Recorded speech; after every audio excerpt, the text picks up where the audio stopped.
You must understand. స్త్రీలారా ఈ విషయాన్ని మీరు గ్రహించాలి. God is not unjust. దేవుడు అన్యాయస్తుడు కాదు. He didn't make you a slave in this world. ఆయనని నీ లోకంలో బానిసగా చేయలేదు. Adam understood that. ఆదాము ఆ విషయాన్ని గ్రహించాడు. Did you ever think about this? ఎప్పుడైనా ఈ విషయాన్ని గురించి ఆలోచించారా? The serpent did not go to Adam, it went to Eve. మరి సర్పము ఆదాము దగ్గరికి వెళ్ళలా, అవ్వ దగ్గరికి వెళ్ళింది. Paul says the woman was deceived, not the man. పౌలు మాట్లాడుతుంటాడు, స్త్రీ మోసపరచబడింది, పురుషుడు కాదు. So the woman ate the fruit. మరి ఆ స్త్రీ సర్పం చెప్పిన మాటలు నమ్మి ఆ పళ్ళు తిన్నది. Why did Adam eat the fruit? మరి ఆదాము ఎందుకు తిన్నాడు? Well, he may have been afraid of his wife. For one, that could be one reason. ఒక కారణం, మరి భార్య మాట వినకపోతే కష్టం అనుకొని భయపడి తిన్నాడేమో. But I think there's another reason. మరొక కారణం ఉన్నది. He knew Eve took and ate that fruit. అవ్వ ఆ పండు తీసుకొని తిన్నది అన్న సత్యం ఆదాముకు తెలుసు. He knew what God said.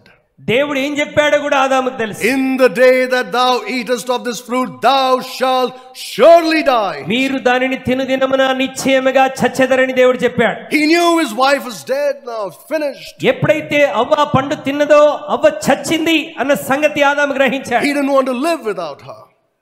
He didn't want to live without her. మరి ఆమె లేకుండా ఆదాము జీవించడానికి ఇష్టపడలేదు. He took and ate that fruit. కాబట్టి అవ్వ తిన్నది కాబట్టి ఇప్పుడు ఆదాము కూడా ఆ పళ్ళు తీసుకొని తిన్నాడు. So that he could be in the same condition as her. ఆదాము కూడా అవ్వ ఏ స్థితిలోనికి వెళ్ళిపోయిందో ఆ స్థితిలోనే ఉండటానికి ఇక్కడ డిసైడ్ అయ్యాడు. You know what the Bible says to men?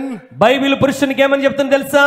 Love your wives as Christ also loved the church and gave himself for it. మరి క్రీస్తు సంఘాన్ని ఏ విధంగా ప్రేమించి తన్ను తాను అప్పగించుకున్నాడో నీ భార్యను కూడా నీవు అలాగ ప్రేమించి నీవు అప్పగించుకోవాలి. Love your wife and be ready to give your life for her. మరి ప్రభు సంఘమును ప్రేమించినట్టుగా పురుషుడు స్త్రీని ప్రేమించి తన్ను తాను అప్పగించుకోవాలి. And to the wife he says, మరి స్త్రీలకు ఏమని చెప్పాడు తెలుసా? submit yourself to your husband. మీ పురుషులకు విధేయులైండుడి and reverence him. వారిని గౌరవించండి. That's God's way. అది దేవుని యొక్క మార్గం కుటుంబ విషయంలో. It is not unjust. ఇది అన్యాయం కాదండి. Just because God has given various functions to the man and the woman, దేవుడు మరి ఈ లోకంలో అందరికీ వివిధ పాత్రలను పోషించడానికి ఇచ్చాడు కాబట్టి to the man and the woman, స్త్రీ పురుషులకు doesn't mean that woman is less. మరి స్త్రీ అనగదొక్కబడినది తక్కువ స్థితి కలిగినదని చెప్పడానికి వీల్లేదు.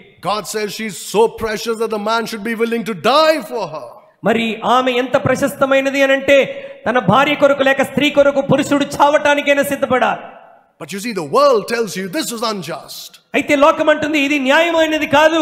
Women rise up in arms against these men. స్త్రీలారా పురుషులకు వ్యతిరేకంగా లేవండి. They have been dominating this world for too long. పురుషులు చాలా కాలముగా స్త్రీలను అనగదొక్కుతున్నారు, వారే పరిపాలన చేస్తున్నారు. You see that spirit of the world? చూడండి లోకం ఎలాంటి ఆత్మను కలగజేస్తున్నదో. Men, God has given you the responsibility of leading your home. పురుషులారా మీ కుటుంబములను నడిపించగలిగిన నాయకత్వాన్ని బాధ్యతను దేవుడు మీకు ఇచ్చాడు. Doesn't mean you behave like a dictator. అయితే మీరు మరి ఏదో పరిపాలకుడిగా ఇంట్లో ఒక ప్రభువులాగా ఉండాలని బైబిల్ చెప్పట్లేదు. Woman, you're not a slave. మరి మనం శాసించే వారిగా ఉండకూడదు. స్త్రీలు బానిసలు కాదండి.